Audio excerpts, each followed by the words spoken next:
The Korean War started when forces from the Communist North launched a surprise attack on the South. Our Park Ji-won gives us a brief summary of a conflict that cost so many lives and left a nation divided to this day. The Korean War began with some 75,000 North Korean forces crossing the 38th parallel, the border that divided Soviet-backed North Korea and pro-Western South Korea on the early morning of June 25th in 1950, 65 years ago. North Korean tanks reached the outskirts of the South Korean capital Seoul the next day. Within a few days, the city was taken by communist forces. In the following 3 months, they conquered nearly all of the Korean Peninsula, except for some deep southern regions like Daegu and Busan. Eventually, the tide turned with the help of U.S. and UN forces. Western powers saw North Korea's attack as part of the rising threat of communism. The UN sent in allied forces composed of troops from 15 countries to stop the communist advance.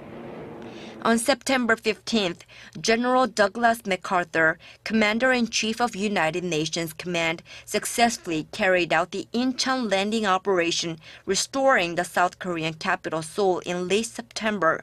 And by the end of October, the Allied forces were nearly able to push back the battle lines to the northernmost provinces of the peninsula. It seemed like the war would soon end, but with a sudden massive intervention of communist Chinese soldiers backing North Korea in late 1950, Seoul was retaken by communist forces in January the following year. After that, the war became a bloody stalemate. Allied forces fought back and retook Seoul in mid-March of 1951, but the warring continued and the casualties grew. And that's when the U.S. began examining a ceasefire. American officials first proposed the idea to Russia in May 1951.